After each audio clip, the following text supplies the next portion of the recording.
The creation of Adam.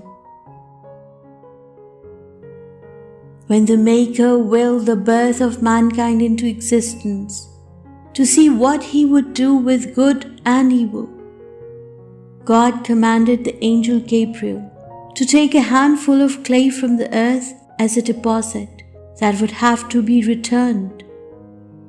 Gabriel went to earth, which was afraid and withdrew, begging the angel not to place mankind on the surface, and giving all manner of reasons why it should not be done. So God sent Michael instead and told him, "Go down there and seize a handful of clay and do it forcefully like a lion."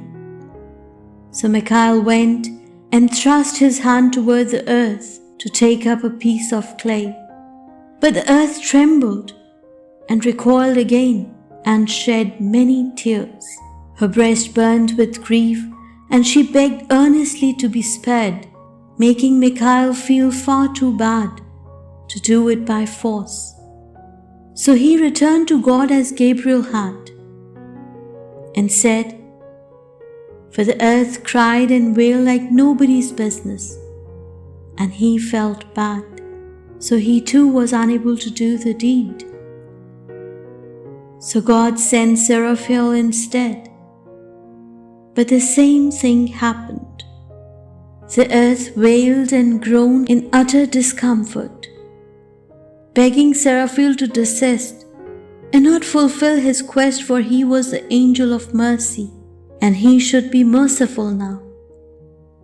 So poor Seraphim also returned to God and excused himself, for he could not do it either. And this was getting boring. But nevertheless, God sent Azrael, this time with a greater push and more urgency to succeed. And Azrael was tougher than the first three, and would hear none of the earth's entreaties and cries for mercy.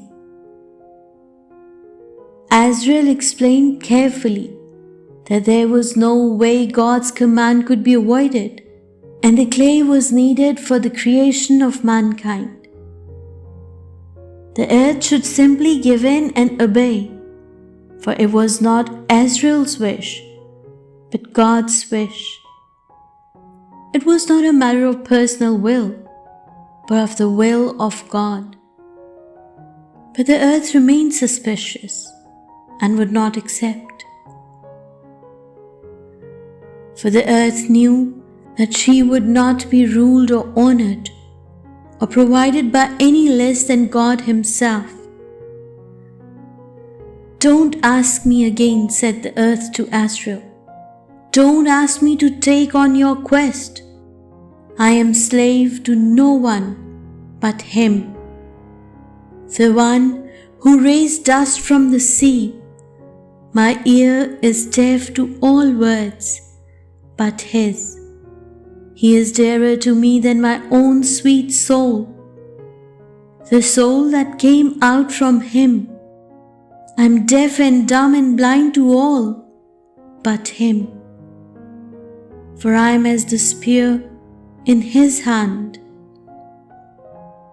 And so the clay was gathered by God Himself, and mankind was born by the will of God alone, by the will of God alone, will of God.